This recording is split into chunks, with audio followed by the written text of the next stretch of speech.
श्रीगुरुभ्यो नमः परमगुरुभ्यो नमः श्रीमद्तीर्थभगवत्पादाचार्यगुरुभ्यो नमः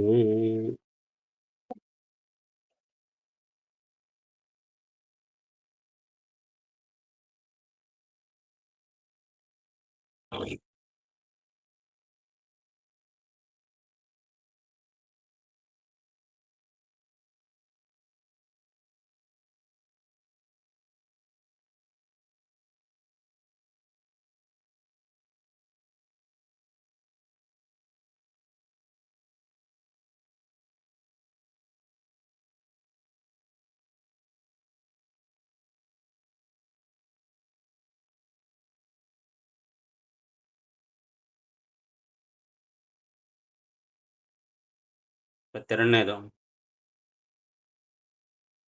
ದ್ವೇಷಿ ದೈತ್ಯರ ತಾರತಮ್ಯವದೂಷಣಿಯು ಭೂಷಣಗಳೆನ್ನದೆ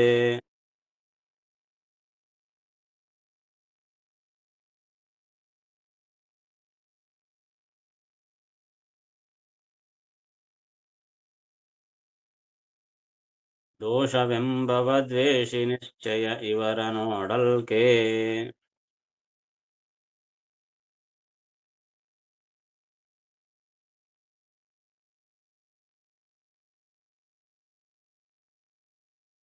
ಕ್ಲೇಶಗಳ ನೈದುವನು ಬಹುವಿಧ ಸಂಶಯವ ಬಳಸಲ್ಲ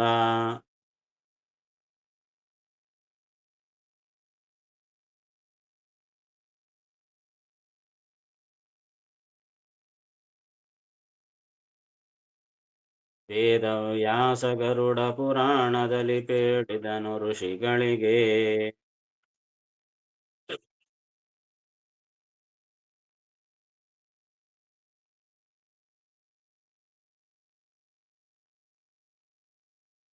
ಇಷ್ಟರವರೆಗೆ ಆ ದೈತ್ಯರ ತಾರತಮ್ಯ ಅವರ ಗುಣಗಳು ಇವೆಲ್ಲ ಹೇಳಿದರು. ಇದರ ಬಗ್ಗೆ ಸಂಶಯ ಕೆಲವರಿಗೆ, ಯಾಕ ಈ ದೈತ್ಯರು ಇವ್ರ ತಾರತಮ್ಯ ತಗೊಂಡು ನಾ ಏನ್ ಮಾಡಬೇಕು, ದೇವತೆಗಳ ತಾರತಮ್ಯ ಇದ್ರೆ ಸಾಕಲ್ಲ, ಈ ದೈತ್ಯರ ತಾರತಮ್ಯ ಅವ್ರ ವಿಷಯ ತಗೊಂಡು ನಮಗೆ ಯಾಕ ಅಂತ ಕೆಲವರು ಅಂತಾರೆ. ಅದಕ್ಕಾಗಿ ದಾಸರು ಹೇಳ್ತಾರೆ, ದ್ವೇಷಿ ದೈತ್ಯರ ತಾರತಮ್ಯವ ದೂಷಣೆಯು ಭೂಷಣಗಳೆನ್ನದೇ ದೋಷವೆಂಬವ ದ್ವೇಷಿ ನಿಶ್ಚಯ ಇವರ ನೋಡಲ್ಕೆ. ಆ ದ್ವೇಷಿಗಳಾದಂತಹ ದೈತ್ಯರ ತಾರತಮ್ಯ ಇದು ದೂಷಣೆಯ ಭೂಷಣಗಳೆನ್ನದೇ.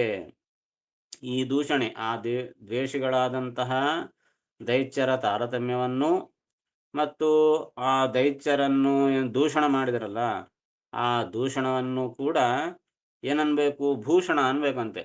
ಭೂಷಣ ಅಂದ್ರೆ ಒಳ್ಳೆಯದು, ಹೌದು ಹಂಗೆ ಮಾಡಬೇಕು, ಆ ದೈತ್ಯರ ತಾರತಮ್ಯ ತಿಳ್ಕೋಬೇಕು ಮತ್ತು ಅವರನ್ನು ನಿಂದ ಮಾಡಬೇಕು, ಅದೇ ಭೂಷಣ. ಭೂಷಣ ಅಂದ್ರೆ ಅಲಂಕಾರ ಅಂತ ಅರ್ಥ. ಅದೇ ಅಲಂಕಾರ, ಹಂಗೆ ಮಾಡಬೇಕು ಅಂತ ಅನ್ಬೇಕು, ಹಂಗ ಅನ್ನದೇ. ಭೂಷಣಗಳು ಎನ್ನದೇ, ಅದು ಭೂಷಣ ಅಲ್ಲ, ಅದು ದೋಷ. ಹಂಗ ದೈತ್ಯರನ್ನು ನಿಂದ ಮಾಡಬಾರ್ದು, ಅವ್ರ ಪಾಡುವವ್ರು ಇರ್ತಾರಪ್ಪ ನಮಗೆ ಯಾಕ ಅಂತಂತಾರಲ್ಲ, ಅವರು ಕೂಡ ದ್ವೇಷಿಗಳೇ, ಭಗವಂತನ ದ್ವೇಷಿಗಳೇ ಅಂತಂತಾರ. ದೋಷವೆಂಬವ ದ್ವೇಷಿ, ಆ ದೈತ್ಯರನ್ನು ನಿಂದ ಮಾಡೋದು ದೋಷ ಅಂತ ಯಾರಂತಾರೋ ಅವನು ಕೂಡ ಭಗವಂತನ ದ್ವೇಷ. ಅಂದ್ರೆ ಭಗವಂತನನ್ನು ಯಾರು ದ್ವೇಷ ಮಾಡ್ತಾರೆ ಅವರನ್ನು ನಿಂದ ಮಾಡಬೇಕು, ನಿಂದ ಮಾಡದಿದ್ದರೇನೆ ಅದು ದೋಷ, ನಿಂದ ಮಾಡಿದ್ರೆ ದೋಷವಲ್ಲ. ಅಂದ್ರೆ ಕೆಲವು ಸೆಕ್ಯುಲರಿಸ್ಟ್ ಇರ್ತಾರಲ್ಲ, ಪಾಪ ಎಲ್ಲಾರು ಒಂದೇ ಅಂತಂಬೋರು ಇರ್ತಾರ, ಮತ್ತು ಅವ್ರ ಪಾಡಿಗೆ ಅವ್ರು ಇರ್ತಾರ, ನಾವ್ರಣ ಏನೈತೆ ಹೇಳಿ ಪಾಪ ಅವ್ರಿಷ್ಟಕ್ಕೆ ಅವ್ರು ಮಾಡ್ಕೊಂತಾರ ಅಂತಂಬೋರು ಇರ್ತಾರೆ ಕೆಲವರು ಮಹಾನುಭಾವರು. ಹಂಗನ್ಬಾರ್ದು, ದ್ವೇಷಗಳು ನಿಂದ ಮಾಡಲೇಬೇಕು, ನಿಂದ ಮಾಡದಿದ್ದರೇನೆ ಅದು ದೋಷ ಆಗ್ತದೆ ನಮಗೆ. ಅದಕ್ಕಾಗಿ ಅವನು ಕೂಡ ದ್ವೇಷಿ ನಿಶ್ಚಯ ಇವರ ನೋಡಲ್ಕೆ. ಇವರನ್ನು ನೋಡಿದರೆ ಇದು ನಿಶ್ಚಯ. ಅಂದ್ರೆ ಆ ರೀತಿಯಾಗಿ ಅವನು ಆ ದೈತ್ಯರನ್ನು ನಿಂದ ಮಾಡೋದಿಲ್ಲನೋ, ನಿಂದ ಮಾಡಿದ್ರೆ ದೋಷ ಅಂತ ಯಾರಂತಾರೋ ಅವನು ಕೂಡ ಭಗವಂತನ ದ್ವೇಷಿಯೇ, ಇದು ನಿಶ್ಚಯ ಅಂತ ಅರ್ಥ. ಅವನು ಕೂಡ ಕ್ಲೇಶಗಳ ನೈದುವನು, ಹಂಗಂಬೋನು ಕೂಡ ಕ್ಲೇಶಗಳನ್ನ ಪಡಿತಾನೆ, ಅಂದ್ರೆ ಕಷ್ಟಗಳನ್ನು ಪಡಿತಾನೆ, ಬಹುವಿಧ ಕ್ಲೇಶಗಳನ್ನು ಪಡಿತಾನೆ. ಸಂಶಯವ ಬಡಸಲ್ಲ, ಇದರಲ್ಲಿ ಸಂಶಯ ಬೇಡ. ಯಾಕೆ ಅಂದರೆ ವೇದವ್ಯಾಸ ಗರುಡ ಪುರಾಣದಲ್ಲಿ ಪೇಳಿದನು ಋಷಿಗಳಿಗೆ. ಈ ವಿಷಯಗಳನ್ನು ಯಾರು ನಾವೂ ಹೇಳೋದಲ್ಲ, ಸಾಕ್ಷಾತ್ ವೇದವ್ಯಾಸ ದೇವರೇ ಗರುಡ ಪುರಾಣದಲ್ಲಿ ಋಷಿಗಳಿಗೆ ತಾನು ಹೇಳಿದ. ಗರುಡ ಪುರಾಣ ಅಂತಂದರೆ ಎರಡು ರೀತಿ. ಗರುಡ ಪುರಾಣದಲ್ಲಿ ಬ್ರಹ್ಮಕಾಂಡ ಪ್ರೇತಕಾಂಡ ಅಂತ ಎರಡು. ಆ ಪ್ರೇತಕಾಂಡವನ್ನು ಗತಿಸಿದಂಥ 10 ದಿವಸಗಳ ಒಳಗೆ ಹೇಳೋ ಪದ್ಧತಿ, ಆಗ ಗರುಡ ಪುರಾಣ ಅಂತ ಹೇಳಿಸ್ತಾರೆ. ಆ ಗರುಡ ಪುರಾಣದಲ್ಲಿರುವಂತಹ ಪ್ರೇತಕಾಂಡ ಎಂಬ ಭಾಗ, ಆ ಭಾಗವನ್ನು ಆವಾಗ ಹೇಳಿಸ್ತಾರೆ. ಇನ್ನೊಂದು ಬ್ರಹ್ಮಕಾಂಡ ಅಂತ ಇನ್ನೊಂದು ಭಾಗ ಇದೆ, ಅದರಲ್ಲಿ ಈ ವಿಷಯಗಳೆಲ್ಲ ಬರ್ತವೆ. ಆ ಬ್ರಹ್ಮಕಾಂಡದಲ್ಲಿ ಆ ಭಗವಂತನ ಮಹಿಮೆಗಳು, ಅನೇಕ ಶ್ರೀಮದಾಚಾರ್ಯರು ಎಷ್ಟೋ ವಾಕ್ಯಗಳನ್ನು, ಗರುಡ ಪುರಾಣದ ವಾಕ್ಯಗಳನ್ನು ತಮ್ಮ ಗ್ರಂಥಗಳಲ್ಲಿ ಕೋಟ್ ಮಾಡ್ತಾರೆ. ಅವೆಲ್ಲ ಬ್ರಹ್ಮಕಾಂಡದಲ್ಲಿರತಕ್ಕಂತಹ ವಾಕ್ಯಗಳು. ಭಗವಂತನ ಸರ್ವೋತ್ತಮತ್ವ, ದೇವತಾ ತಾರತಮ್ಯ, ಇಂಥ ವಿಷಯಗಳೆಲ್ಲ ಬಹಳ ಬರ್ತವ ಬ್ರಹ್ಮಕಾಂಡದಲ್ಲಿ. ಆ ವೇದವ್ಯಾಸ ದೇವರು ಗರುಡ ಪುರಾಣದಲ್ಲಿ ಋಷಿಗಳಿಗೆ ಈ ವಿಷಯವನ್ನು ತಿಳಿಸಿದ್ದಾನೆಂದ್ರೆ ಅರ್ಥ ಏನು? ಮತ್ತೆ ಮಾಡಬೇಕು ಅಂತಲೇ ಅರ್ಥ. ದೈತ್ಯರನ್ನಿಂದ ಮಾಡಬೇಕು ಅಂತಲೇ ಅರ್ಥ. ಅದಕ್ಕಾಗಿ ನಿಂದ ಮಾಡೋದೇ ಭೂಷಣ. ಭೂಷಣ ಅಲ್ಲ, ಅದು ದೋಷ ಅಂತಂಬೋನು ಕೂಡ ಭಗವಂತನ ದ್ವೇಷಿ ಆಗ್ತಾನೆ. ಯಾಕೆ ಅಂದರೆ ಸಾಕ್ಷಾತ್ ವೇದವ್ಯಾಸ ದೇವರೇ ಹೇಳಿದ್ದಾದ ಕಾರಣ ಅಂತ ಅಂತಿದ್ದಾರೆ. ಗೊತ್ತಾಯ್ತಲ್ಲ?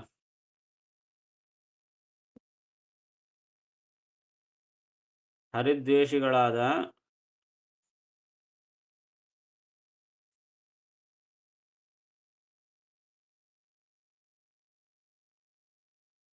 ದೈತ್ಯರ ತಾರತಮ್ಯವು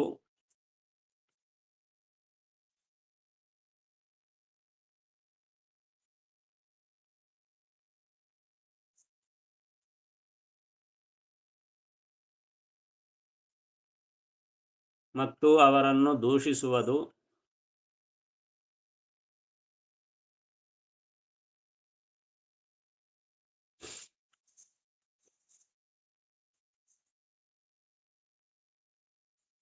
ಭೂಷಣ ಅನ್ನದೇ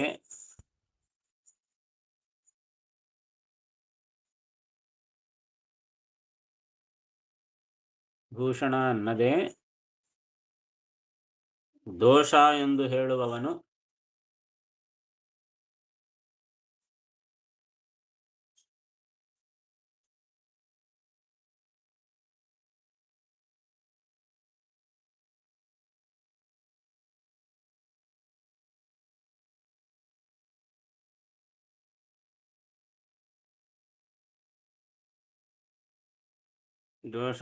ಹೇಳುವವನು ಕೂಡ ಭಗವಂತನ ದ್ವೇಷಿಯೇ.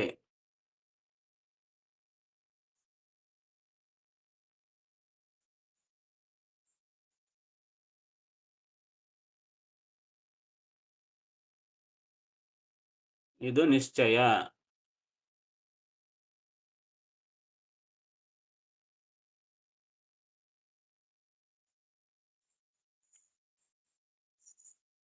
ಅವನು ಅನೇಕ ರೀತಿಯಾದ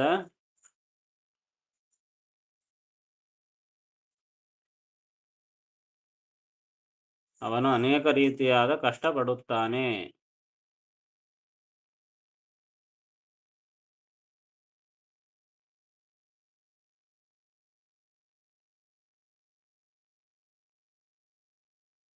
ಇದರಲ್ಲಿ ಸಂಶಯವಿಲ್ಲ.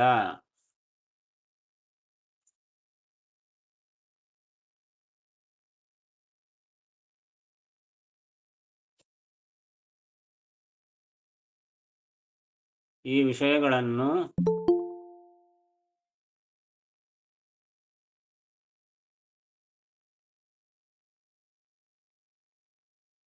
ವೇದವ್ಯಾಸ ದೇವರು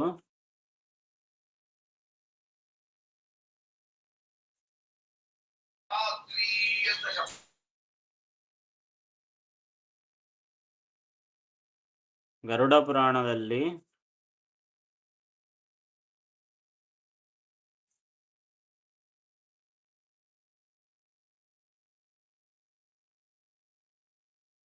ಋಷಿಗಳಿಗೆ ಹೇಳಿದರು.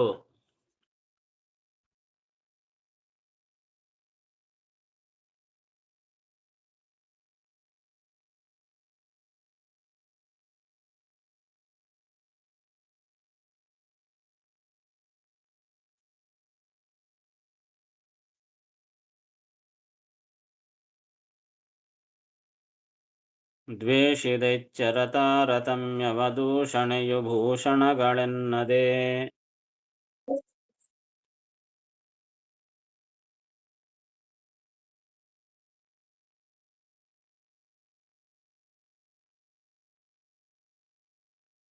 ದೋಷವೆಂಬವ ದ್ವೇಷಿ ನಿಶ್ಚಯ ಇವರನು ಅಡಲ್ಕೆ.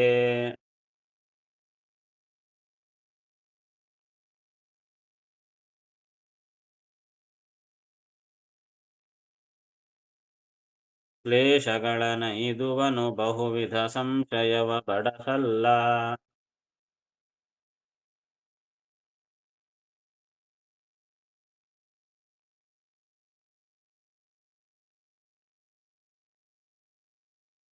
ವೇದವ್ಯಾಸ ಗರುಡ ಪುರಾಣದಲ್ಲಿ ಪೇಳಿದನು ಋಷಿಗಳಿಗೆ.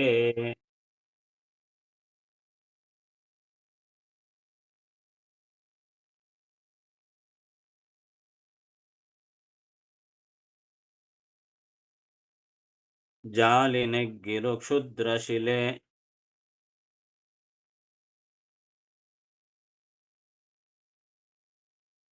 ಪರಿಗಾಲ ಪುರುಷನ ಬಾಧಿಪವು.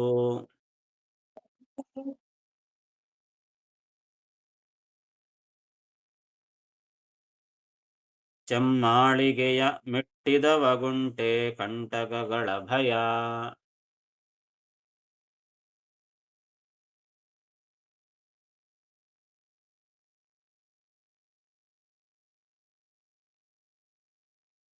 ಚೇಳು ಸರ್ಪವ ಕೊಂದ ವಾರ್ತೆಯ ಕೇಳಿ ಮೋದಿಪಗಿಲ್ಲವಥ.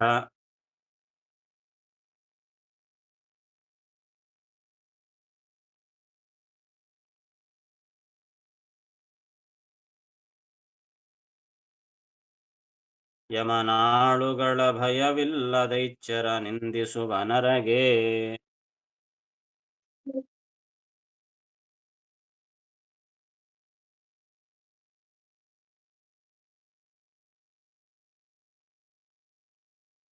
ಜಾಲಿ ನೆಗ್ಗಿಲು ಕ್ಷುದ್ರಶಿಲೆ ಬರಿಗಾಲ ಪುರುಷನ ಬಾಧಿಪವು. ಬರಿಗಾಲ ಪುರುಷ, ಬರಿಗಾಲ ಅಂದರೆ ಬರೆಗಾಲಲ್ಲಿ ಹೋಗೋನು, ಚಪ್ಪಿಲಿ ಹಾಕ್ಕೊಳ್ಳದ ಅಂಗಿ ಬರೆಗಾಲಲ್ಲಿ ಹೋಗೋನು ಬರಿಗಾಲ ಪುರುಷ. ಚಪ್ಪಿಲಿ ಹಾಕ್ಕೊಳ್ಳದೆ ಹಂಗೆ ಬರೆಗಾಲಲ್ಲಿ ಹೋದರೆ ಏನಾಗ್ತದೆ? ಜಾಲಿ ನೆಗ್ಗಿರು ಕ್ಷುದ್ರಶಿಲೆ ಬಾಧಿಪವು. ಜಾಲಿ, ಜಾಲಿ ಅಂದರೆ ಜಾಲಿಯ ಮರದಂತೆ ಅಂತ ಹೇಳ್ತಾರೆ. ಜಾಲಿಯ ಗಿಡ, ಆ ಜಾಲಿಯ ಗಿಡಕ್ಕೆಲ್ಲ ಮುಳ್ಳು ಇರ್ತವೆ. ಆ ಜಾಲಿ ಮುಳ್ಳು ಮತ್ತು ನೆಗ್ಗಿಲು, ನೆಗ್ಗಿಲು ಎಂಬುದು ಕೂಡ ಒಂದು ಮುಳ್ಳಿನ ಗಿಡ. ಆ ನೆಗ್ಗಿಲು ಎಂಬಂತಹ ಮುಳ್ಳಿನ ಗಿಡದ ಮುಳ್ಳು ಎಲ್ಲ ಗುಂಡ್ರಕ್ಕ ಇರ್ತವ ಎಲ್ಲ ಮುಳ್ಳುಗಳೆಲ್ಲ. ಆ ನೆಗ್ಗಿಲು ಮುಳ್ಳು ಮತ್ತು ಕ್ಷುದ್ರಶಿಲೆ, ಕ್ಷುದ್ರಶಿಲೆ ಅಂದರೆ ಸಣ್ಣ ಚೂಪಾಗಿರತಕ್ಕಂತಹ ಕಲ್ಲು, ಇವೆಲ್ಲ ಚುಚ್ಚಿಕೊಂಡು ಅವನಿಗೆ ಬಾಧೆ ಕೊಡ್ತವೆ. ಯಾವಾಗ ಚಪ್ಪಿಲಿ ಹಾಕ್ಕೊಳ್ಳದಂಗೆ ಹೋದರೆ ಆ ಜಾಲಿ ಮುಳ್ಳೆ ಆಗಲಿ ಅಥವಾ ಈ ನೆಗ್ಗಿನ ಮುಳ್ಳೆ ಆಗಲಿ ಅಥವಾ ಆ ಚೂಪಾದಂತಹ ಕಲ್ಲಾಗಲಿ ಇವೆಲ್ಲ ಬಾಧೆ ಕೊಡ್ತವೆ. ಯಾರಿಗೆ? ಚಪ್ಪಿಲಿ ಹಾಕ್ಕೊಳ್ಳದೆ ಹೋದರೆ. ಚಪ್ಪಿಲಿ ಹಾಕ್ಕೊಂಡೋದ್ರೆ ಚೆಮ್ಮಾಳಿಗೆಯ ಮೆಟ್ಟಿದವ ಗುಂಟೆ. ಚೆಮ್ಮಾಳಿಗೆ ಅಂತಂದರೆ ಚಪ್ಪಿಲಿ, ಪಾದರಕ್ಷೆ. ಚೆಮ್ಮಾಳಿಗೆಯ ಮೆಟ್ಟಿದವ ಗುಂಟೆ ಅಂದರೆ ಆ ಚಪ್ಪಿಲಿ ಹಾಕ್ಕೊಂಡು ಹೋದವನಿಗೆ ಗುಂಟೆ ಕಂಟಕಗಳ ಭಯ. ಅವನಿಗೆ ಈ ಕಂಟಕಗಳು, ಮುಳ್ಳುಗಳ ಭಯ ಇರ್ತದೇನೋ? ಇರೋದಿಲ್ಲ. ಹಾಗೇ ಮತ್ತೆ ಚೇಳು ಸರ್ಪವ ಕೊಂದ ವಾರ್ತೆಯ ಕೇಳಿ ಮೋದಿಪಗೆ ಇಲ್ಲವು ಅಘ.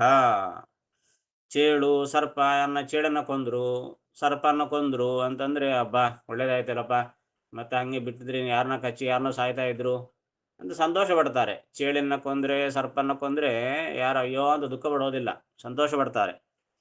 ಹೀಗಾಗಿ ಅವರಿಗೆ ಕೇಳಿ ಮೋದಿಪಗೆ, ಆ ಚೇಳು ಸರ್ಪ ಇವರನ್ನು ಕೊಂದ ವಾರ್ತೆಯನ್ನು ಕೇಳಿ ಮೋದಿಪಗೆ ಅಂದರೆ ಸಂತೋಷ ಪಟ್ಟರೆ ಅದಕ್ಕೇನೂ ಪಾಪ ಇಲ್ಲ, ಇಲ್ಲ ಅಘ.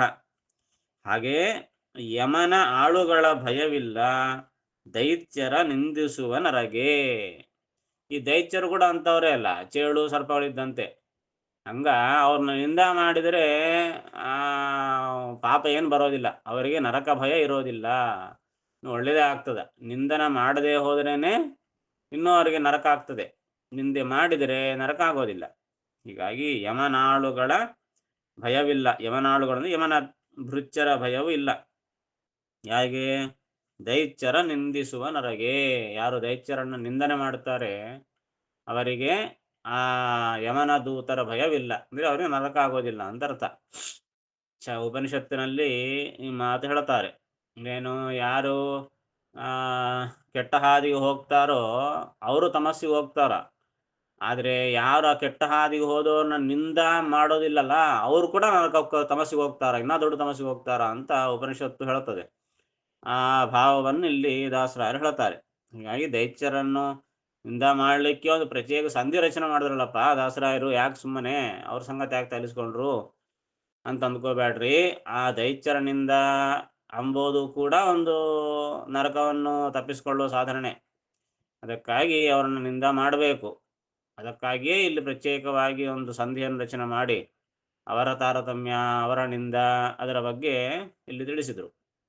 ಯಾಕೆ ಅಂತಂದರೆ, ಹೇಗೆ ಆ ಸರ್ಪ ಚೇಳುಗಳನ್ನು ಕೊಂದಿದ್ರೆ ಸಂತೋಷ ಪಡ್ತಾರಲ್ಲ ಸಾಧುಗಳು, ಸಂತೋಷ ಪಡ್ತಾರೆ. ಒಳ್ಳೆ ಕೆಲಸ ಮಾಡಿಯಪ್ಪ ಅಂತಂತಾರೆ, ಮೆಚ್ಚಿಕೊಳ್ತಾರಲ್ಲ ಸಾಧುಗಳು, ಯಾರು ಬೈಯೋದಿಲ್ಲ. ಹಾಗೆ ದೈತ್ಯರು ಮತ್ತು ಸರ್ಪ ಚೇಳು ಇದ್ದಂತೆ ಅವರೆಲ್ಲರೂ. ಹೀಗಾಗಿ ಅವರನ್ನು ನಿಂದ ಮಾಡಿದರೂ ಕೂಡ ಸಜ್ಜನರು ಹೊಗಳುತ್ತಾರೆ, ಅವರಿಗೆ ಯಮ ನರಕ ಭಯವಿಲ್ಲ. ಅದಕ್ಕಾಗಿ ದೈತ್ಯರ ನಿಂದೆಗಾಗಿಯೇ ಈ ಸಂಧಿ ಹೊರಟದ್ದು ಅಂತ ಸಮರ್ಥನೆ ಮಾಡ್ತಾ ಇದ್ದಾರೆ ಇಲ್ಲಿ.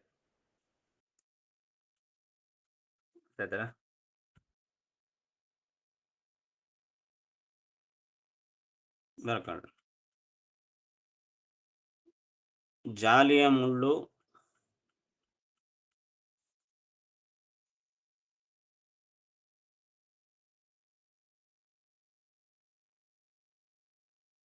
ನೆಗ್ಗಿಲು ಗಿಡದ ಮುಳ್ಳು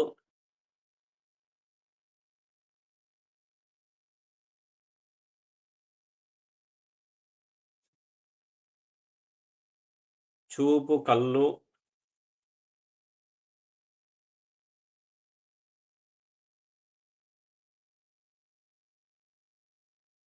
ಇವೆಲ್ಲವೂ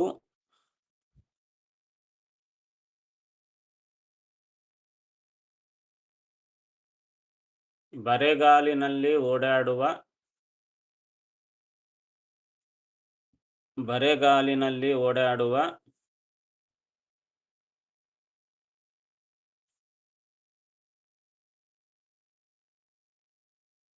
ಮನುಷ್ಯರಿಗೆ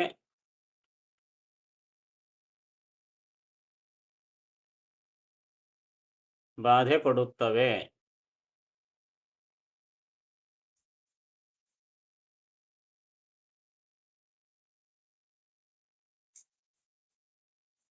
ಪಾದರಕ್ಷೆಗಳನ್ನು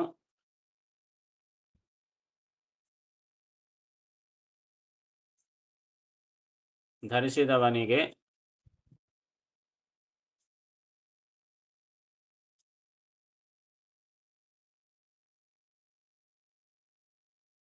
ಮುಳ್ಳುಗಳ ಭಯ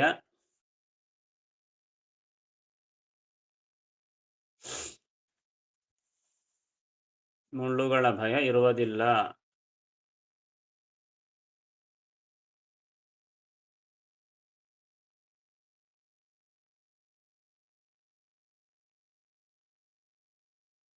ಹಾವು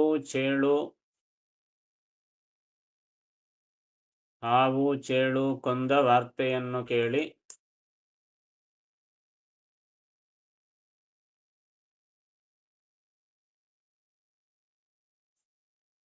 ಸಂತೋಷ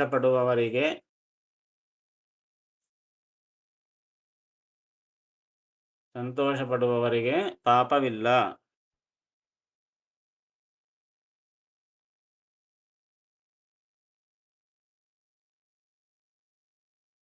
ಹಾಗೆ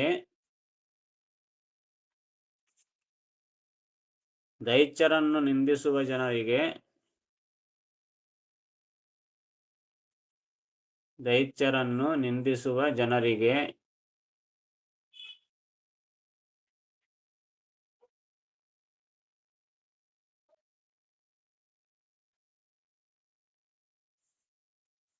ಯಮದೂತರ ಭಯ ಇರುವುದಿಲ್ಲ.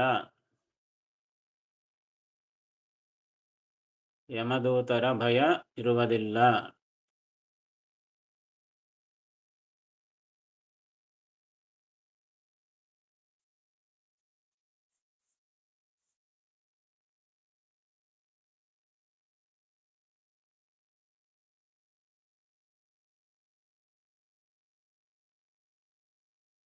ಜಾಲಿನೆಗ್ಗಿಲು ಕ್ಷುದ್ರಶಿಲೆ ಬರಿಗಾಲ ಪುರುಷನ ಬಾಧಿಪವು.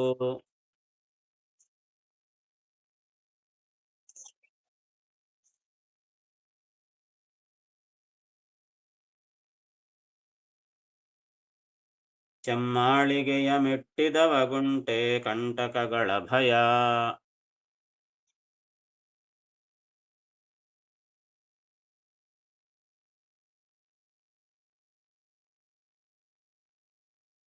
ಕೇಳು ಸರ್ಪವ ಕುಂದವರ್ತೆಯ ಕೇಳಿ ಮೋದಿಪಗಿಲ್ಲವಥ.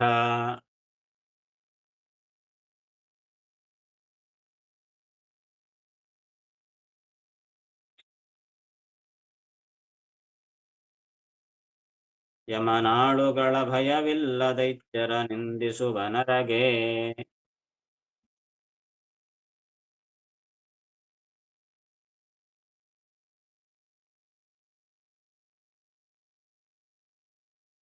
ಪುಣ್ಯಕರ್ಮವ ಪುಷ್ಕರಾದಿ ಹಿರಣ್ಯ ಗರ್ಭಾಂತರ್ಗತ.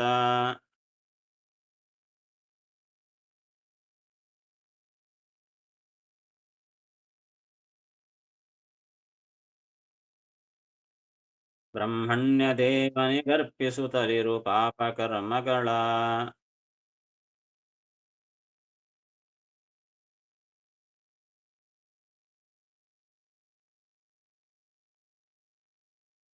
ಜನ್ಯ ದುಃಖವ ಕಲಿಮುಖಾದ್ಯರಿಗುಣ್ಣಲೀವನು.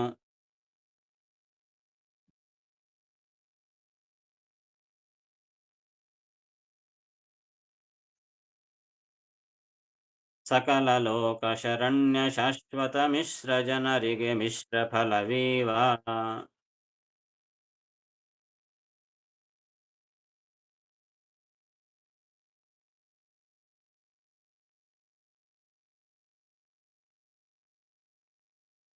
ಈ ರೀತಿಯಾಗಿ ಪುಣ್ಯಕರ್ಮಗಳನ್ನು ಮತ್ತು ಪಾಪಕರ್ಮಗಳನ್ನು ಭಗವಂತನಿಗೆ ಸಮರ್ಪಣೆ ಮಾಡಬೇಕು ಅಂತ ಹಿಂದೆ ಅನೇಕ ಬಾರಿ ಬಂದಿದೆ. ಪುಣ್ಯಕರ್ಮವ ಪುಷ್ಕರಾದಿ ಹಿರಣ್ಯಗರ್ಭಾಂತರ್ಗತ ಬ್ರಹ್ಮಣ್ಯ ದೇವನಿಗೆ ಅರ್ಪಿಸುತ್ತಲಿರು. ಆ ಪುಣ್ಯಕರ್ಮವನ್ನು ಭಗವಂತನಿಗೆ ಸಮರ್ಪಣೆ ಮಾಡ್ತಾ ಇರು. ಆ ಭಗವಂತ ಎಂಥವನು ಅಂತ ತಿಳ್ಕೋಬೇಕು ಅಂದರೆ ಪುಷ್ಕರಾದಿ ಹಿರಣ್ಯಗರ್ಭಾಂತರ್ಗತ. ಪುಷ್ಕರನಿಂದ ಮೊದಲು ಮಾಡಿಕೊಂಡು, ಪುಷ್ಕರ ಎಷ್ಟನೇ 25ನೇ ಕಕ್ಷದಲ್ಲಿ ಬಂದವನು, ಅಲ್ಲಿಂದ ಮೊದಲು ಮಾಡಿಕೊಂಡು ಪುಷ್ಕರಾದಿ ಹಿರಣ್ಯಗರ್ಭಾಂತರ್ಗತ. ಹಿರಣ್ಯಗರ್ಭ ಅಂತಂದರೆ ಬ್ರಹ್ಮದೇವರು. ಪುಷ್ಕರನಿಂದ ಮೊದಲು ಮಾಡಿಕೊಂಡು ಬ್ರಹ್ಮದೇವರ ಪರ್ಯಂತ ಇರುವ ಏನು ದೇವತೆಗಳಿದ್ದಾರೆ ಅವರೆಲ್ಲ ನಮ್ಮ ತತ್ವಾಭಿಮಾನಿ ದೇವತೆಗಳು. ಆ ಪುಷ್ಕರ ನಮ್ಮ ಕರ್ಮಾಭಿಮಾನಿ ದೇವತೆ. ಹೀಗೆ ಎಲ್ಲ ನಮ್ಮಲ್ಲಿದ್ದು ಆ ತತ್ವಾಭಿಮಾನಿ ದೇವತೆಗಳೆಲ್ಲರೂ ಅನೇಕ ಕರ್ಮಗಳನ್ನು ನಮ್ಮಿಂದ ಮಾಡಿಸ್ತಾರೆ. ಸೊ ಆ ಕರ್ಮಗಳನ್ನೆಲ್ಲ ಕೂಡ ಆ ಕರ್ಮಗಳನ್ನು ಮಾಡಿಸಿದಂತಹ ಆ ತತ್ವಾಭಿಮಾನಿ ದೇವತೆಗಳ ಅಂತರ್ಯಾಮಿಯಾದ ಆ ಭಗವಂತನಿಗೆ ಸಮರ್ಪಣೆ ಮಾಡಬೇಕು. ಎಲ್ಲ ಪುಣ್ಯಕರ್ಮಗಳನ್ನು ಕೂಡ ಏನಂತ ಅನುಸಂಧಾನ, ನಾಹಂಕರ್ತ ಹರಿಕರ್ತ ಎಂಬ ಅನುಸಂಧಾನದಿಂದ ಭಗವಂತ ವಾಯುದೇವರ ಮೂಲಕ ತತ್ವಾಭಿಮಾನಿಗಳ ಮೂಲಕ ನಮ್ಮಲ್ಲಿ ನಿಂತು ಮಾಡಿಸಿದ ಎಂಬ ಭಾವನೆಯಿಂದ ಆ ಕರ್ಮಗಳನ್ನೆಲ್ಲ ಆ ತತ್ವಾಭಿಮಾನಿ ದೇವತೆಗಳ ಅಂತರ್ಯಾಮಿಯಾದ ಭಗವಂತನಿಗೆ ಸಮರ್ಪಣೆ ಮಾಡಬೇಕು. ಮಾಡಿದಾಗ ಯಾರೋ ಭಗವಂತ ಅಂದರೆ ಬ್ರಹ್ಮಣ್ಯ ದೇವ ಅಂತ ಭಗವಂತನಿಗೆ ಹೆಸರು. ಬ್ರಹ್ಮಣ್ಯ ದೇವ ಬ್ರಾಹ್ಮಣರನ್ನೇ ಆತ ದೇವತೆ ಅಂತ ನೋಡ್ತಾನಂತೆ ಅಂತ ಮಹಾನುಭಾವ. ಬ್ರಾಹ್ಮಣರಂದ್ರೆ ಅಷ್ಟು ಪ್ರೀತಿ ಭಗವಂತನಿಗೆ, ಅದಕ್ಕೆ ಬ್ರಹ್ಮಣ್ಯ ದೇವ ಅಂತ ಆತನಿಗೆ ಹೆಸರು. ಬ್ರಾಹ್ಮಣರೇ ನನ್ನ ದೇವತೆಗಳು ಅಂತ ಹೇಳ್ಕೊಂತ ಮಹಾನುಭಾವ, ಸಾಕ್ಷಾತ್ ದೇವರೇ. ಅದಕ್ಕಾಗಿ ಮತ್ತೆ ನಮ್ಮ ಮೇಲೆ ಇಷ್ಟು ಪ್ರೀತಿ ಇಟ್ಟ ಮೇಲಕ್ಕೆ ನಾವು ಭಗವಂತನಿಗೆ ಅಷ್ಟು ರೀತಿಯಾಗಿ ಪೂಜೆ ಮಾಡಬೇಕಲ್ಲ. ಆ ರೀತಿಯಾಗಿ ಬ್ರಹ್ಮಣ್ಯ ದೇವನಿಗೆ ಅರ್ಪಿಸುತ್ತಲಿರು. ಆ ಪುಣ್ಯಕರ್ಮಗಳನ್ನೆಲ್ಲ ಕೂಡ ಆ ರೀತಿಯಾಗಿ ಭಗವಂತನಿಗೆ ತತ್ವಾಭಿಮಾನಿ ದೇವತೆಗಳ ಮೂಲಕ ಅರ್ಪಣೆ ಮಾಡ್ತಾ ಇರು. ಪಾಪಕರ್ಮಗಳನ್ನು ಮಾಡ್ತೀವಲ್ಲ, ಏನು ಮಾಡಬೇಕು ಅಂದರೆ ಆ ಪಾಪಕರ್ಮಗಳನ್ನು ಅರ್ಪಣೆ ಮಾಡಬೇಕು. ಅದಕ್ಕೂ ಕೂಡ ಅರ್ಪಣೆ ಮಾಡಬೇಕು. ಪಾಪಕರ್ಮಗಳನ್ನು ಕೂಡ ಭಗವಂತನಿಗೆ ಸಮರ್ಪಣೆ ಮಾಡೋದು. ಆದರೆ ಮಾಡುವ ಕಾಲಕ್ಕೆ ಅನುಸಂಧಾನ ಬೇರೆ. ಪುಣ್ಯಕರ್ಮವನ್ನು ಮಾಡುವ ಕಾಲಕ್ಕೆ ಏನಂತ ಅನುಸಂಧಾನ ಮಾಡ್ತೀವಿ? ಭಗವಂತ ನಿನ್ನ ಅನುಗ್ರಹದಿಂದ ಆ ಕರ್ಮಾಭಿಮಾನಿ ದೇವತೆಗಳ ಮೂಲಕ ನನ್ನಿಂದ ಕೆಲಸ ಮಾಡಿಸಿದಿ, ಇದರಿಂದ ನೀನು ತೃಪ್ತನಾಗು ಅಂತ ಹೇಳಿ ಭಗವಂತನಿಗೆ ಸಮರ್ಪಣೆ ಮಾಡೋದು. ಪಾಪಕರ್ಮವನ್ನು ಸಮರ್ಪಣೆ ಮಾಡೋ ಕಾಲಕ್ಕೆ ಇದರಿಂದ ನೀನು ತೃಪ್ತನಾಗು ಅಂತ ಅನ್ಬಾರದು. ಭಗವಂತ ಅದರಿಂದ ತೃಪ್ತನಾಗೋದಿಲ್ಲಲ್ಲ. ಅದಕ್ಕಾಗಿ ಕ್ಷಮಿಸು ಅಂತ ಬೇಡಿಕೊಳ್ಬೇಕು. ಸ್ವಾಮಿ, ನನ್ನ ಪೂರ್ವಕರ್ಮಕ್ಕೆ ಅನುಗುಣವಾಗಿ ಈ ಕರ್ಮವನ್ನು ಮಾಡಿಸಿದಿ, ದಯವಿಟ್ಟು ಕ್ಷಮಿಸು, ಇನ್ನೊಮ್ಮೆ ಈ ಕರ್ಮವನ್ನು ಮಾಡಿಸಬೇಡ ಅಂತ ಪ್ರಾರ್ಥಿಸಿಕೊಳ್ಳುವುದೇ ಸಮರ್ಪಣೆ. ಪಾಪಕರ್ಮಗಳ ಸಮರ್ಪಣೆ ಅಂದರೆ ಬೇರೆ ಏನಲ್ಲ. ಪುಣ್ಯಕರ್ಮ ಸಮರ್ಪಣೆ ಮಾಡಿದಂತೆ ಪಾಪಕರ್ಮ ಸಮರ್ಪಣೆ ಮಾಡಬಾರದು. ಯಾಕೆ? ಅದು ನಿಷಿದ್ಧವಲ್ಲ. ನಿಷಿದ್ಧವಾದದ್ದನ್ನು ಸಮರ್ಪಣೆ ಮಾಡಬಾರದು. ಅದು ಆಹಾರನೇ ಇರ್ಬೋದು, ಕರ್ಮನೇ ಇರ್ಬೋದು. ಅದಕ್ಕಾಗಿ ನಿಷಿದ್ಧವಾದಂತಹ ಆಹಾರ ಪದಾರ್ಥ ಸಮರ್ಪಣೆ ಮಾಡಲಿಕ್ಕಿಲ್ಲ. ಭಗವಂತನಿಗೆ ಎಲ್ಲ ತಿಂತಾನಲ್ಲ ಅಂಥೇಳಿ ಎಳ್ಳುಳ್ಳಿ ಬೆಳ್ಳುಗೊಡ್ಡಿ ಎಲ್ಲ ಏನೇನು ನಿಷಿದ್ಧ ಏನಿರುತ್ತೆ ಎಲ್ಲ ಸಮರ್ಪಣೆ ಮಾಡ್ತೀನಿ ಅಂತಂದರೆ ಭಗವಂತ ಎಲ್ಲ ತಿಂತಾನ ಅಂತ ಸಮರ್ಪಣೆ ಮಾಡೋದಲ್ಲಲ್ಲ. ಯಾಕೆ? ಅದರಲ್ಲಿ ಕೆಲವು ನಿಷಿದ್ಧ, ಕೆಲವು ವಿಹಿತ ಅಂತ ಶಾಸ್ತ್ರನೇ ಹೇಳಿದೆ. ಯಾವುದು ಶಾಸ್ತ್ರ ವಿಹಿತ ಅಂತ ಹೇಳಿದೆ ಅದನ್ನು ಮಾತ್ರನೇ ಭಗವಂತನಿಗೆ ಸಮರ್ಪಣೆ ಮಾಡಬೇಕು. ಇನ್ನು ಬೇರೆದು ಮಾಡಲಿಕ್ಕಿಲ್ಲ. ಹಾಗೆ ಕರ್ಮದಲ್ಲಿಯೂ ಅಷ್ಟೇ. ಪುಣ್ಯಕರ್ಮ ಮಾಡ್ರಿ ಅಂತ ಹೇಳಾನೆ ಹೊರತು ಪಾಪಕರ್ಮ ಮಾಡ್ರಿ ಅಂತ ಹೇಳಿಲ್ಲಲ್ಲ. ಸೊ ಅದು ಶಾಸ್ತ್ರ ನಿಷಿದ್ಧ. ಅದು ಮತ್ತೆ ಶಾಸ್ತ್ರ ನಿಷಿದ್ಧವಾದರೂ ನಾವು ಮಾಡೀವಿ, ಮತ್ತೆ ಅದನ್ನು ಹೆಂಗೆ ಸಮರ್ಪಣೆ ಮಾಡಬೇಕು? ಅದಕ್ಕಾಗಿ ಅದನ್ನು ಪ್ರಾಯಶ್ಚಿತ್ತ ರೂಪದಿಂದ ಸಮರ್ಪಣೆ ಮಾಡಬೇಕು. ಸ್ವಾಮಿ, ನನ್ನಿಂದೇನೋ ಪೂರ್ವಕರ್ಮಕ್ಕೆ ಅನುಗುಣವಾಗಿ ಮಾಡಿಸಿದಿ, ಮತ್ತೊಮ್ಮೆ ಇದನ್ನು ಮಾಡಿಸಬೇಡ, ಕ್ಷಮಿಸು ಅಂತ ಪ್ರಾರ್ಥನಾಪೂರ್ವಕವಾಗಿ ಭಗವಂತನಲ್ಲಿ ಬೇಡಿಕೊಳ್ಳುವುದೇ ಆ ಪಾಪಕರ್ಮಗಳ ಸಮರ್ಪಣೆ. ಪುಣ್ಯಕರ್ಮ ಸಮರ್ಪಣೆ ಮಾಡಿದಾಗ ಏನಾಗ್ತದೆ? ಹಿಂದೆ ಹೇಳಿದರು, ನಮಗೆಷ್ಟು ಪುಣ್ಯ ಬರಬೇಕು ಅದಕ್ಕೆ 100 ಪಟ್ಟು ಇನ್ನೂ ಹೆಚ್ಚು ಆ ದೇವತೆಗಳಿಗೆ ಸೇರ್ತದೆ. ಯಾಕೆ? ಅವರೇ ನಿಂತು ಮಾಡಿಸಿದ್ದಾದ ಕಾರಣ. ಹಾಗೆ ಪಾಪಕರ್ಮಗಳು ಅಷ್ಟೇ. ನಮಗೆ 10 ಪಟ್ಟು 100 ಪಟ್ಟು ದುಃಖ ಆ ಅಭಿಮಾನಿ ದೈತ್ಯರಿಗೆ ಹೋಗ್ತದೆ, ನಮ್ಮಲ್ಲಿ ನಿಂತು ಅವರು ಮಾಡಿಸಿದಾದ ಕಾರಣ. ಈಗ ಭಗವಂತ ಏನು ಮಾಡ್ತಾನೆ? ಪಾಪಕರ್ಮಗಳ ಜನ್ಯ ದುಃಖವ, ಆ ಪಾಪಕರ್ಮಗಳಿಂದ ಜನ್ಯ ಅಂದರೆ ಹುಟ್ಟಿದಂಥ ದುಃಖ, ಪಾಪಕರ್ಮಗಳಿಂದ ಏನು ದುಃಖ ಹುಟ್ಟುತ್ತದಲ್ಲ ಆ ದುಃಖವನ್ನು ಕಲಿಮುಖಾಜ್ಯರಿಗೆ ಉಣ್ಣಲು ಇವನು. ಆ ಕಲಿಮುಖಾಜ್ಯರಿಗೆ, ಕಲಿ ಮೊದಲಾದಂತಹ ದೈತ್ಯರಿಗೆ ಉಣ್ಣಲು ಈವನು. ಉಣ್ಣಲು ಅಂದರೆ ತಿನ್ನಲಿಕ್ಕೆ, ಅವರ ಅನುಭವಿಸಲಿಕ್ಕೆ. ಈವನು ಅಂದರೆ ಕೊಡ್ತಾನೆ. ಆ ಕಲಿಮುಖ ಅಂದರೆ ಕಲಿ ಮೊದಲಾದ, ಮುಖ ಅಂದರೆ ಮೊದಲಾದವರು ಅಂತ ಅರ್ಥ. ಕಲಿ ಮೊದಲಾದಂತಹ ದೈತ್ಯರಿಗೆ ಅವರು ಭೋಗ ಮಾಡಲಿಕ್ಕಾಗಿ ಆ ಕಷ್ಟಗಳನ್ನು ಅಂದ್ರೇನು, ಪಾಪಕರ್ಮದಿಂದ ಬಂದ ದುಃಖವನ್ನು ಆ ಕಲಿ ಮೊದಲಾದ ದೈತ್ಯರಿಗೆ ಅನುಭವಿಸಲಿಕ್ಕೆ ಕೊಡ್ತಾನೆ. ಆ ಭಗವಂತ ಎಂಥವನು? ಸಕಲ ಲೋಕ ಶರಣ್ಯ, ಎಲ್ಲ ಲೋಕಗಳಿಗೂ ಶರಣ್ಯ, ಶರಣು ಹೊಂದಲು ಯೋಗ್ಯನಾದವನು. ಎಲ್ಲರೂ ಯಾರನ್ನ ಶರಣು ಹೊಡಬೇಕು? ಆ ಸರ್ವೋತ್ತಮನಾದ ಭಗವಂತನನ್ನೇ ಶರಣು ಹೋಗಬೇಕಾದ ಕಾರಣ ಸಕಲ ಲೋಕ ಶರಣ್ಯ. ಎಲ್ಲ ಲೋಕಗಳಲ್ಲಿರುವ ಜನರಿಗೆಲ್ಲರಿಗೂ ಕೂಡ ಆ ಭಗವಂತನೇ ಶರಣ್ಯ, ಅಂದರೆ ಶರಣು ಹೊಂದಲಿಕ್ಕೆ ಯೋಗ್ಯನಾದವನು ಅಂತ ಅರ್ಥ. ಸಕಲ ಲೋಕ ಶರಣ್ಯ, ಶಾಶ್ವತ, ಅವನು ಶಾಶ್ವತ, ಅವನಿಗೆ ನಾಶವಿಲ್ಲ. ಹೀಗಾಗಿ ಅಂತಹ ಶಾಶ್ವತನಾದ ಭಗವಂತ. ಮತ್ತು ಮಿಶ್ರ ಜನರಿಗೆ ಮಿಶ್ರ ಫಲವೀವ. ಯಾರು ಮಿಶ್ರ ಜನರಿದ್ದಾರೆ, ನಿತ್ಯ ಸಂಸಾರಿಗಳು, ಅವರಿಗೆ ಸುಖವನ್ನು ಕೊಡ್ತಾನೆ, ದುಃಖವನ್ನು ಕೊಡ್ತಾನೆ. ಪುಣ್ಯ ಜನರಿಗೆ, ಸಾತ್ವಿಕ ಜನರಿಗೆ ಕೇವಲ ಸುಖವನ್ನು, ತಮೋಯೋಗ್ಯರಿಗೆ ಕೇವಲ ದುಃಖವನ್ನು, ನಿತ್ಯ ಸಂಸಾರಿಗಳಿಗೆ ಸುಖ ದುಃಖ ಮಿಶ್ರವನ್ನು. ಹೀಗೆ ಭಗವಂತ ಆ ಕರ್ಮಗಳ ಫಲಿತವನ್ನು ಕೊಡ್ತಾನೆ ಅಂತ ಹೇಳ್ತಾ ಇದ್ದಾರೆ.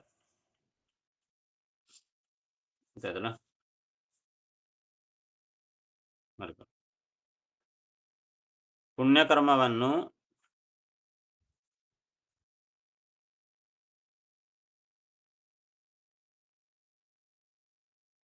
ಪುಷ್ಕರನಿಂದ ಪ್ರಾರಂಭಿಸಿ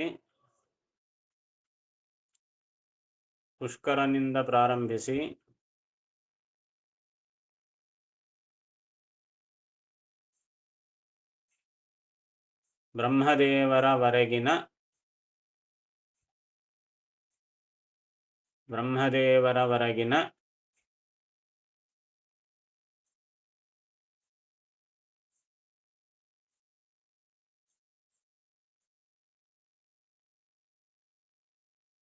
ದೇವತೆಗಳ ಅಂತರ್ಯಾಮಿಯಾದ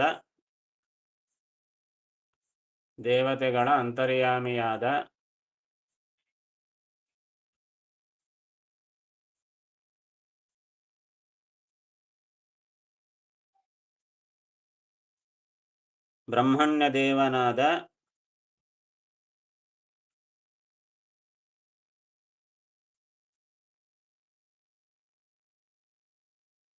ಶ್ರೀಹರಿಗೆ ಸಮರ್ಪಿಸಬೇಕು.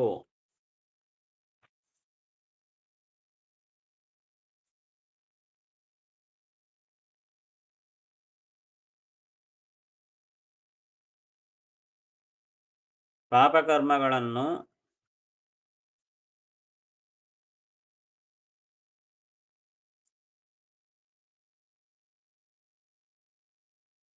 ಅದರಿಂದ ಆಗುವ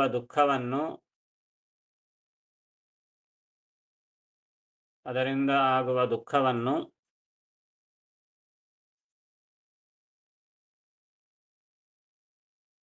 ಕಲಿ ಮೊದಲಾದ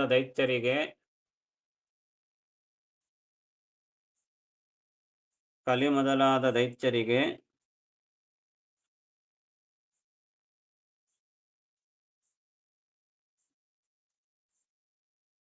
ಸಕಲ ಲೋಕ ಶರಣ್ಯನಾದ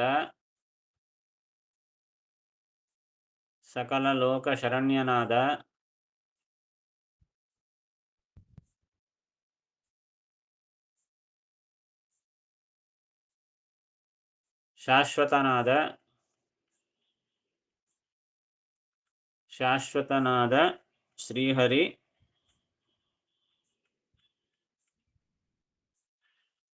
ಅನುಭವಿಸಲು ಕೊಡುತ್ತಾನೆ.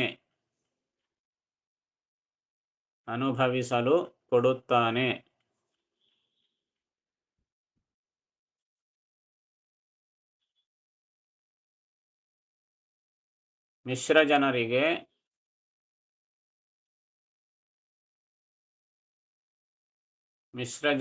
ಮಿಶ್ರ ಫಲವನ್ನು ಕೊಡುತ್ತಾನೆ.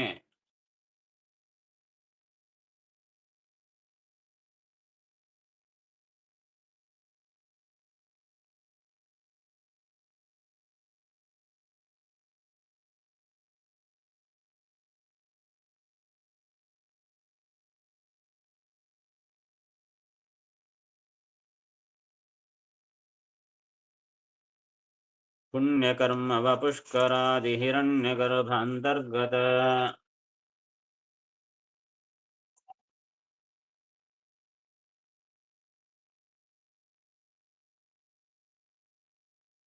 ಬ್ರಹ್ಮಣ್ಯ ದೇವನಿಗರ್ಪಿಸುತ್ತಲಿರು ಪಾಪಕರ್ಮಗಳ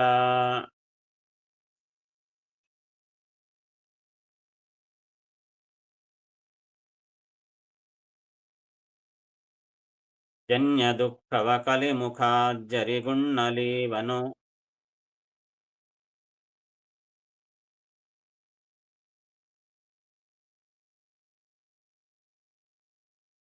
ಸಕಲ ಲೋಕ ಶರಣ್ಯ ಶಾಶ್ವತ ಮಿಶ್ರ ಜನರಿಗೆ ಮಿಶ್ರ ಫಲವೀವ.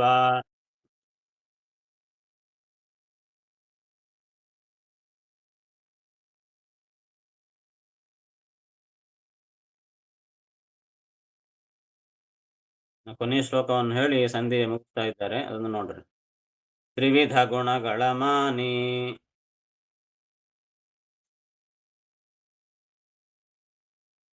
ಶ್ರೀ ಭಾರ್ಗವಿ ರಮಣ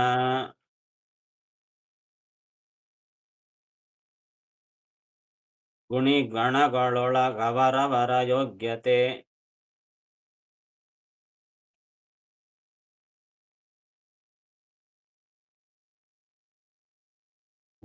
ಗುಣಗಳೊಳಗವರವರ ಯೋಗ್ಯತೆ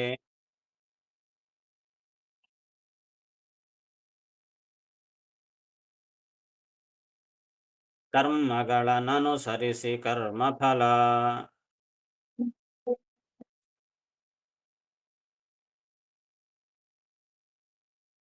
ಸ್ವವಶರಾದಮರಾಸುರರ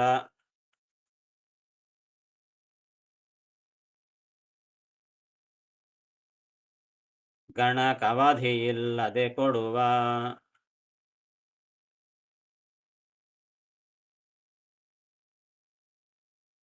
ದೇವ ಪ್ರವರವರ ಜಗನ್ನಾಥ ವಿಠ್ಠಲ ಪರಮ ಕರುಣಾಳು.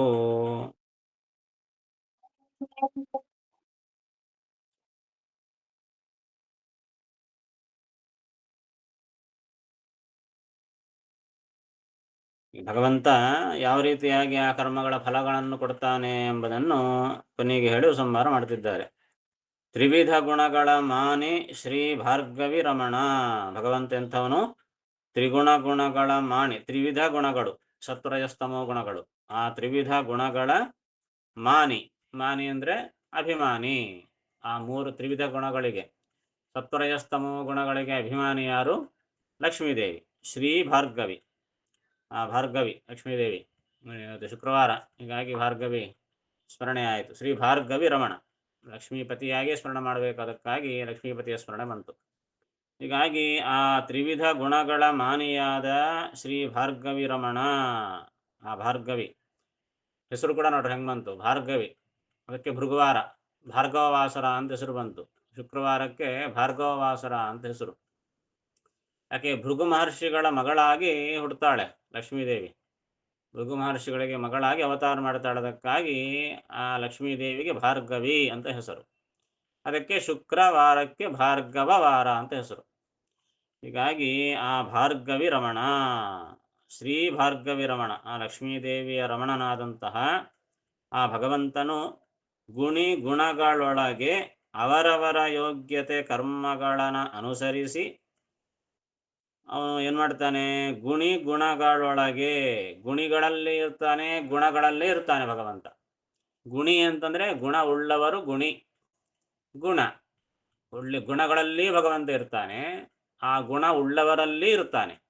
ಹೀಗಾಗಿ ಭಗವಂತ ಗುಣಿ ಗುಣಗಳೊಳಗೆ ತಾನಿದ್ದು ಏನು ಮಾಡ್ತಾನೆ? ಅವರವರ ಯೋಗ್ಯತೆ ಕರ್ಮಗಳನ್ನು ಅನುಸರಿಸಿ.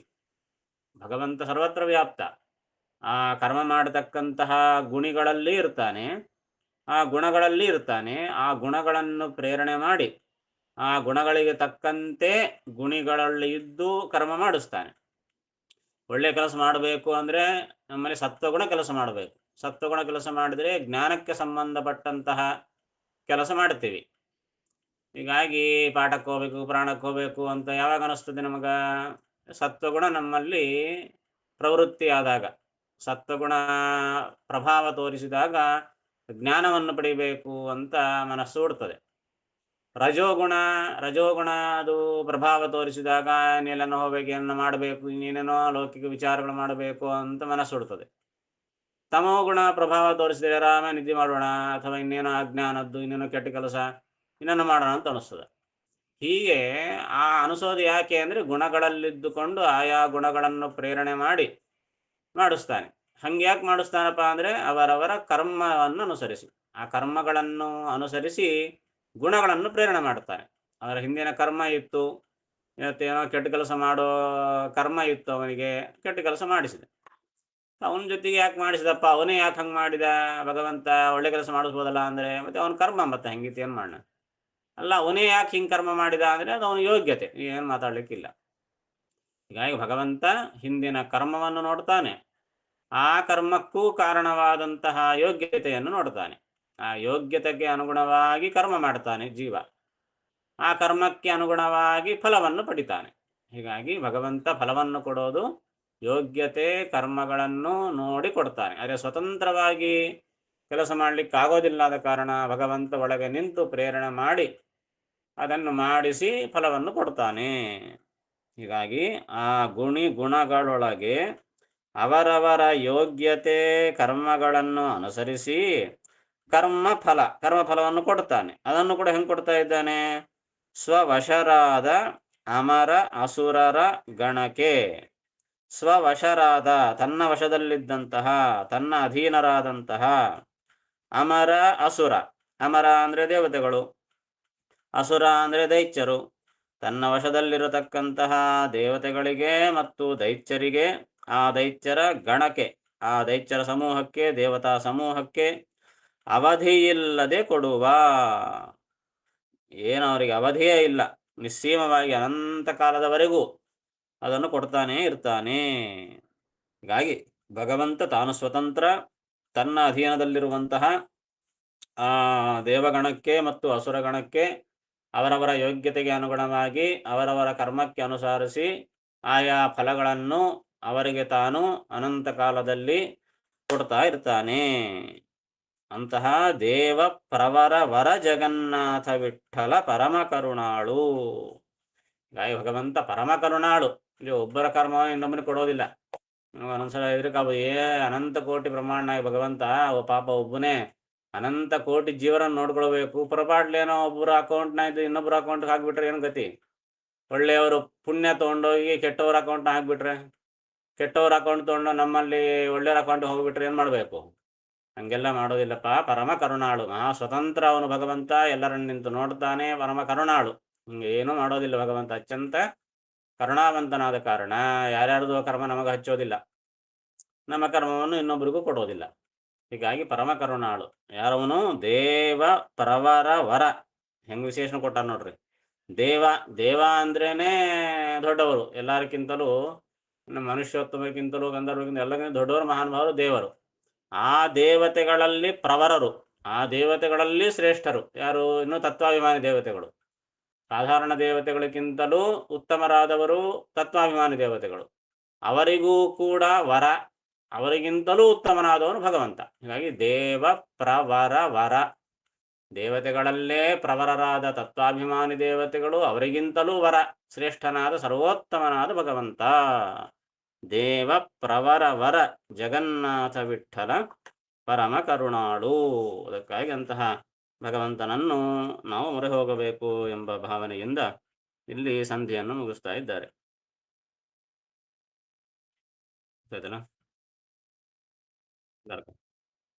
ಮೂರು ವಿಧ ಗುಣಗಳಿಗೆ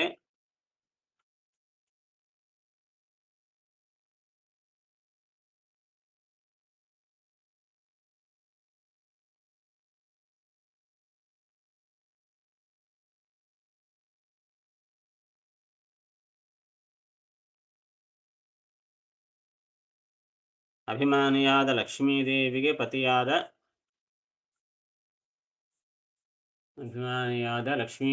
ಪತಿಯಾದ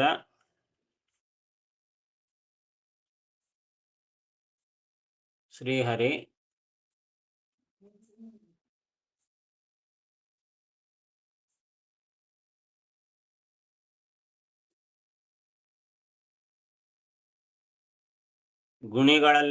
ಗುಣಗಳಲ್ಲಿ ಇದ್ದು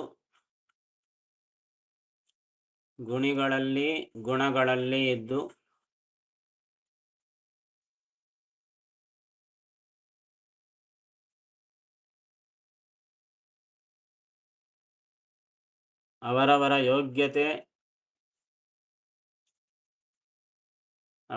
ಯೋಗ್ಯತೆ ಕರ್ಮಗಳನ್ನು ಅನುಸರಿಸಿ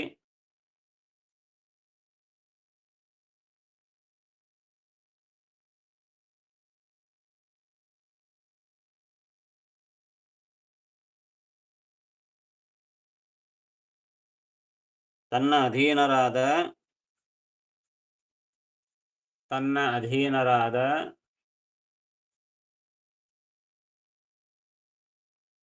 ದೇವಾಸುರರ ಸಮೂಹಕ್ಕೆ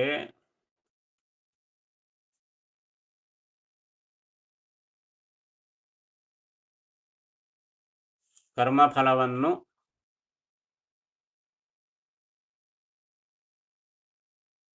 ಅನಂತವಾಗಿ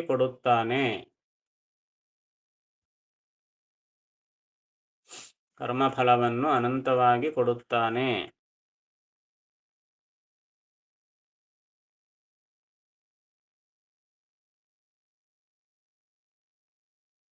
ದೇವಶ್ರೇಷ್ಠರಲ್ಲಿಯೂ ಶ್ರೇಷ್ಠನಾದ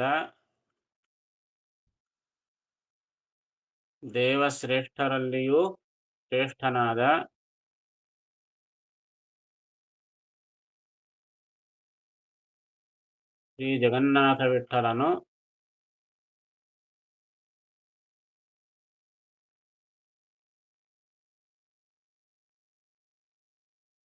ಪರಮ ಕರುಣಾಳು ಆದವನು.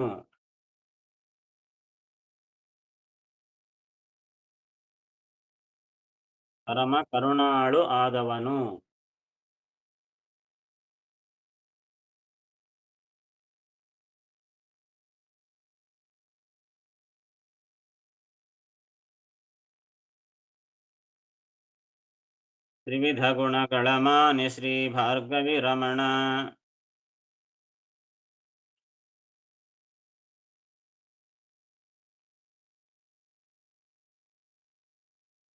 ಗುಣಿ ಗುಣಗಳೊಳಗ ಅವರವರ ಯೋಗ್ಯತೆ.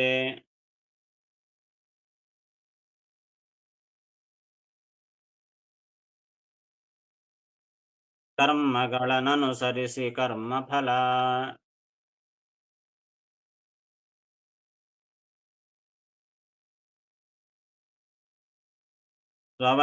ಸ್ವವಶರಾದಮರಾಸುರರ ಗಣಕವಧಿಯಿಲ್ಲದೆ ಕೊಡುವ.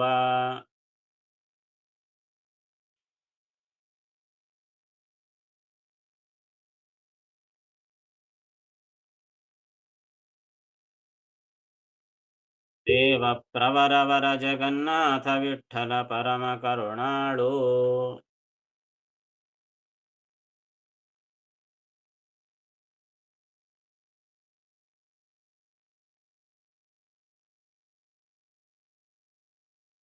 ಏನೋ ಸಂಶಯ ಇದ್ರೆ ಕೇಳ್ಬೋದು.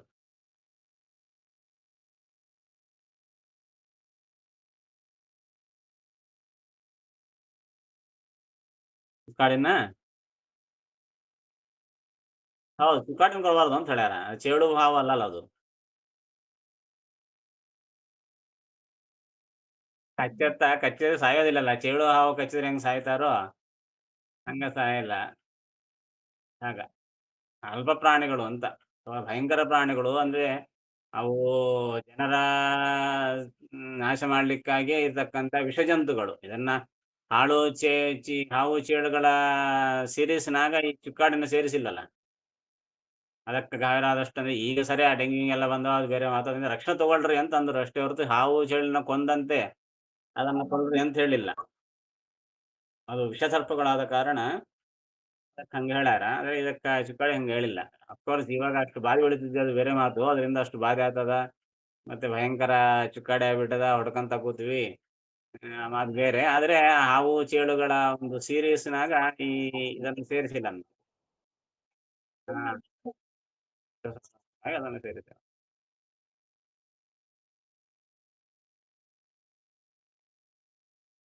ಮುಂದಿನ ಸಂಧಿ ಯಾವುದು? ಆ ನೈವೇದ್ಯ ಪ್ರಕರಣ ಸಂಧಿ 31ನೇದು. ಮುಂದೆ ನೈವೇದ್ಯ ಪ್ರಕರಣ ಸಂಧಿ ಮಾಡೋಣ. ಹರೇ ನಮಃ. ಶ್ರೀಕೃಷ್ಣ ನಮಸ್ಕಾರ ಆಚಾರ್ಯ. ನಮಸ್ಕಾರ ಆಚಾರ್ಯ. ಹರೇ ನಮಃ. ನಮಸ್ಕಾರ. ಹರೇ ನಮಃ.